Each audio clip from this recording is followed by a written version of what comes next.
happy to see Hanover so dirty like that from having to run the bases. I know. Look at that. That's what a ball player is supposed to look like. Okay, over on the left. Hey, Paul, Coach Bianco said that he thought that Kevin's secondary stuff was very good today. Just talk about Kevin's performance and overall, and then particularly his secondary stuff. I thought the first few innings, his changeup was unbelievable. Mike stacked those left-handed hitters right there in order, Yarborough, Snyder, and Kirksey. And that was going to be a challenge. But I'll tell you, Kevin is tough against lefties. If you check the stats sheet, and I don't know if Bill releases all the situational stuff, but the left-handed hitters actually have a much lower batting average against him than the right-handed hitters do. And I think that's because his changeup, when it's really on, is so outstanding.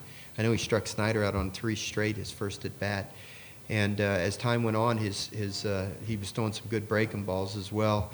I thought his two-seamer was really good. He got a lot of swings and misses, particularly on that orifice. How do you pronounce his last name? Sykes? I think he swung and missed at several two-seamers that were running away from him. So, it's vintage Gosman, Kendall. It's what's made him different pitcher.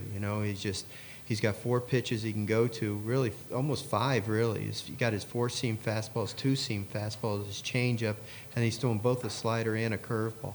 And he has pretty good command on all of them. So it was really vintage. My eyes don't work as well, so I don't know how many strikeouts he had, but he seemed like he didn't have quite as many, and his pitch count was down because of that, which is fine with me. Okay, front row left.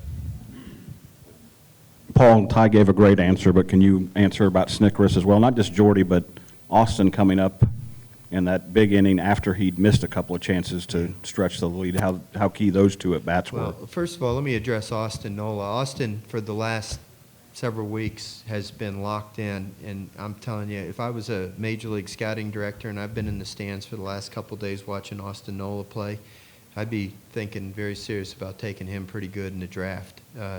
He's played tremendous shortstop. He swung the bat well. He missed out on a couple of opportunities there twice. Hanover stole third one time, and the other time there was a pass ball to get him to third base with 1 out. I'm sorry, I got that wrong. The first time he had a situation wasn't because of Nola going to third, but he wasn't able to put the ball in play, and then he did it again. But this is the thing about Austin Nola is, as a coach, you're willing to take whatever the result is with a kid like that, because there's never been a more dedicated player that works harder, that has the right attitude, that has the right approach. The kids can't do it every time. The game's too hard to be successful all the time. When Nola doesn't get the job done or fails in that moment, you're never upset because he was out there competing the very best that he could. And I also knew that after not getting the job done a couple of times, that when he came up again, he wouldn't be still dwelling on the past. He would still have a positive attitude. When it comes to Snickeris, I've been waiting for an opportunity to get him into the game this weekend because, it's been well chronicled, what happened with him. And, when Mike brought the left-hander in, it was just a perfect situation. And, I just knew Jordy would do something good for us. Little did I know he'd rip one into the gap for a 2-run double and then come up a little bit later and hit a 2-run homer. It's a pretty nice job when you just sit around for about 7 innings and end the day with 4 RBIs. But Jordy he's a tough, gritty, hard-nosed, competitive kid for us. And he's another kid like Nola. You just take whatever the results are because he's going to be in there giving it his very best. Okay, front row left. Hey, Coach. Do you feel like this win erases any doubt there may have been about a national seed? And do you feel like if you guys had gone 0-2 here that it may have left the door open, for the committee to disappoint you guys? I'm sorry to laugh about this, but I'm looking at Les East over there and I start to laugh. He had to ask me that question yesterday after the game, and I looked at him kind of cross-eyed, and he said, "Look, I've got to ask it." And I said, "Well, I hadn't thought about it."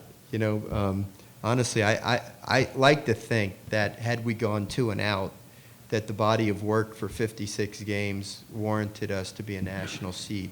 We were the outright SEC champion, and we had 42 wins or whatever, and an RPI in the top 8, or right hovering around 8. And if you're going to give, I know the ACC has the #1 RPI right now, but most people believe that the SEC is the best conference in all of college baseball. And if you're the best team in the best conference, I think you deserve a national seed. And we know Florida was going to get one. It was just hard for me to believe that the SEC would not get 2 national seeds in any year. And but then again, I thought we were going to get a bid last year. So you just never can tell what's going to happen when it comes to a group of people behind closed doors making decisions. You just never know what's going to happen. I would like to think that by winning this game today would erase any doubt that there may have been, if there was any. You know, but again, I don't know, Scott. You know, I'm not privy to what they're thinking or what their the way their discussions go. But I'm very proud and happy that we got this win. I can tell you that. I'll sleep a little better tonight. I can promise you that.